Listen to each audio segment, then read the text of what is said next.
الرحمن الرحيم يرفع الله الذين آمنوا منكم والذين أوتوا العلم درجات والله بما تعملون خبير صدق اللہ مولانا العظیم۔ سب سے پہلے تو میں انتظامیہ جو علم و دائرہ مدد ہے اور یہاں مہمان خصوصی ڈاکٹر عزیز صاحب اور آپ تمام حضرات کو بہت خوشی ہے کہ میں خوش آمدید کہہ رہا ہوں، کیونکہ ہم آپ کے میزبان بھی ہیں، راولپنڈی اسلام آباد آپ کا میزبان ہے، تو ہم آپ کو سب کو چونکہ پورے پاکستان سے آپ تشریف لائے ہیں آپ کو خوش آمدید کہتا ہوں۔ اس کے علاوہ میں صرف 3 باتیں آپ کے سامنے رکھوں گا۔ سب سے پہلی بات تو یہ ہے کہ انسان جو ہے انسانی جسم احساس اور شعور ہے، اسی طریقے سے انسانی جسم روح اور مادہ ہے، اس کے ساتھ انسان اور انسانی جسم فکر و عمل ہے، اور اسی طریقے سے انسانی جسم قلب و نظر ہے، انسانی جسم تخلیق اور تعمیر ہے، اسی طریقے سے انسان کے علم کے ذرائع حواس خمسہ ہے، اور اس کے اندر ایک چھٹی حص جس کو آپ ویژن کہتے ہیں، ایک چھٹی حص اندر موجود ہے دل کے اندر۔ اسی طریقے سے انسان وعدہ الست کے ساتھ اپنے رب سے جڑا ہوا ہے، چاہے وہ دائرہ اسلام میں ہے یا دائرہ باہر ہے دائرہ اسلام سے۔ انسان ہی دنیا کی تعمیر اور تخریب ہے۔ امام غزالی رحمۃ اللہ علیہ فرماتے ہیں کہ انسان 4 اخلاقیات کا مرکب ہے، اس میں درندوں کا اخلاق ہے، کتوں کا اخلاق ہے، شیاطین کا اخلاق ہے، اور اس کے ساتھ ساتھ فرشتوں کا اخلاق ہے۔ انسان کی یہ اخلاقیات ان میں سے ہر ایک چاہتی ہے کہ وہ ڈومینیٹ ہوتے ہیں، اور اعمال کا کنٹرول انسان کے دل کے پاس ہے، اور اسی دل کے بارے میں نبی صلی اللہ علیہ وسلم نے فرمایا کہ اگر یہ درست ہو جائے تو انسان کے سارے اعمال درست ہو جاتے ہیں۔ اس لیے انسان ان تمام دائروں میں جو کچھ کرتا ہے وہ ادب بنتا ہے، چاہے وہ تعمیری ہو یا تخریبی ہو۔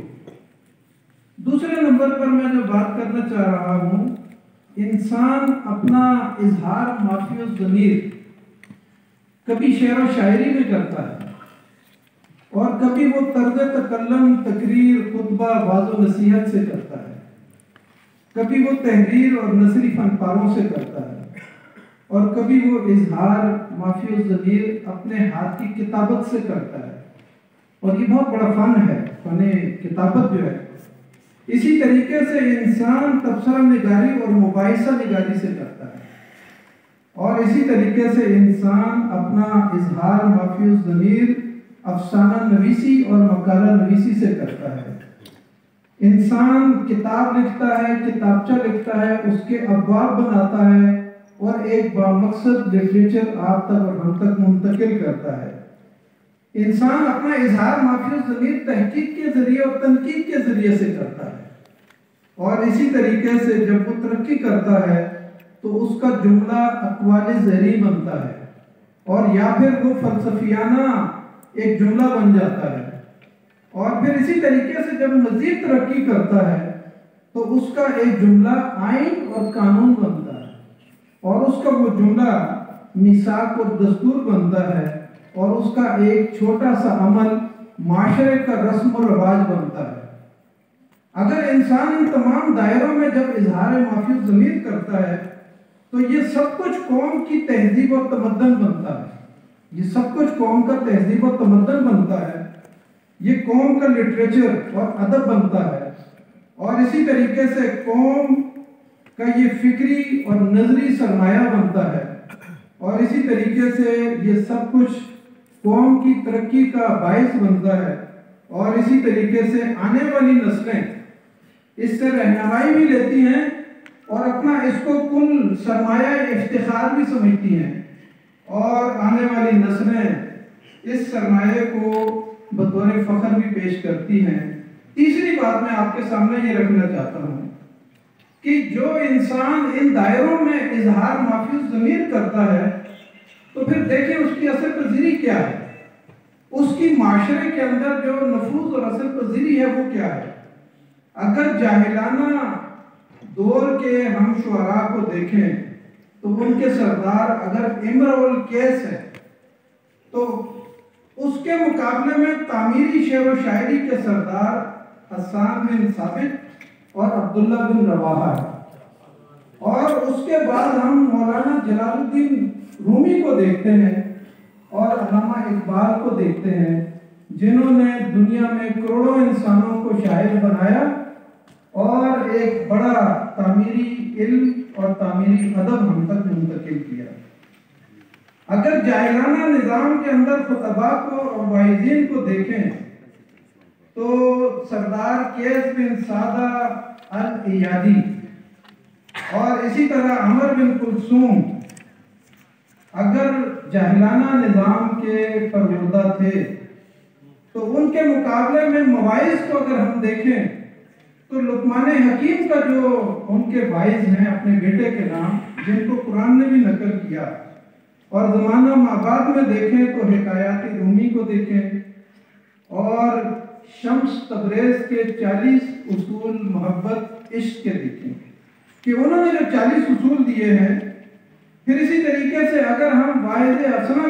حسنہ کو دیکھیں تو بدیع الزمان نورسی کو پڑھیں تو آپ کو ملیں گے وہ کیا مواعظ ہیں، اور زمانہ حال میں اگر دیکھیں تو ڈاکٹر ذاکر نائک کو دیکھیں۔ ان تمام نے تعمیری ادب ہمیں دیا ہے اور کروڑوں انسانوں کو دنیا میں متاثر کیا ہے۔ تیسری اور آخری بات اس دائرے کے اندر یہ ہے کہ اگر اسلام اور مسلمانوں کے خلاف مستشرقین نے اور ان کے سرخیل گولڈ ظہیر اور سر ولیم میو اور آرتر جیفری اور جارج سیل ہیں تو جنہوں نے اسلام کو دقت نظری سے مطالعہ کیا اور انہوں نے اسلام اور مسلمانوں کے خلاف کام کیا اور مسلمانوں کے علمی ذخیرے کو اپنی زبانوں میں ٹرانسلیٹ کیا،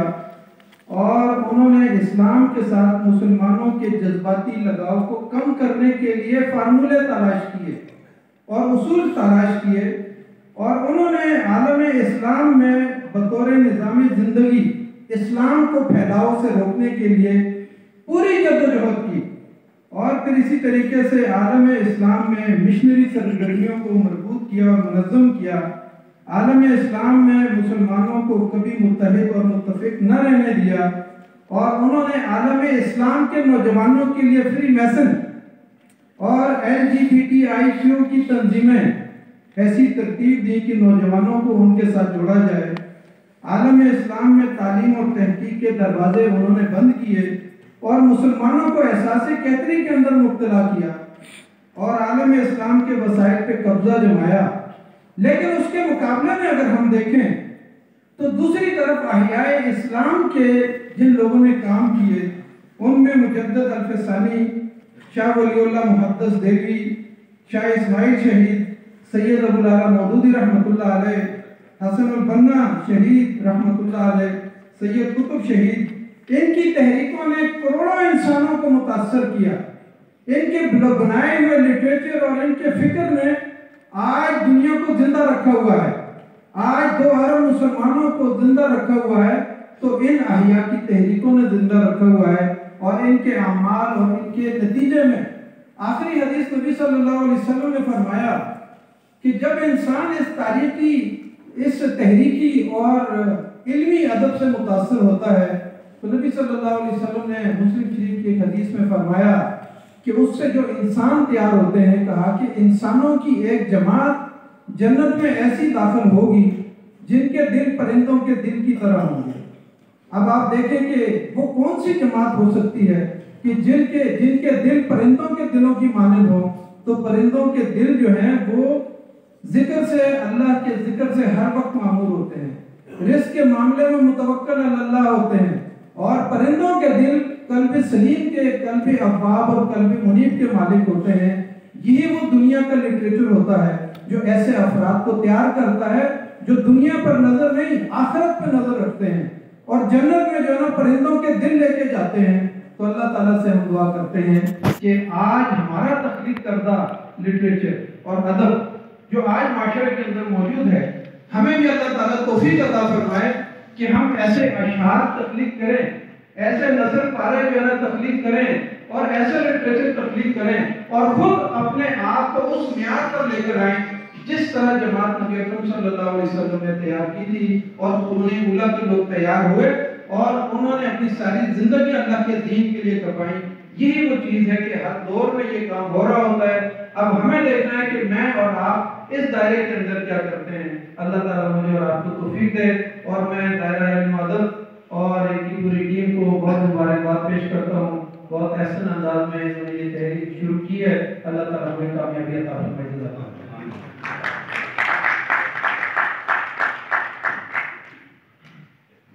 بہت شکریہ سید عارف شاہ شیرازی صاحب. اور بغیر کسی تاخیر کے اپنے آج کے جو ہمارے مہمان خصوصی ہیں جناب ڈاکٹر عبدالرؤف رفیقی صاحب، ان سے درخواست گزار ہوں اور آپ سے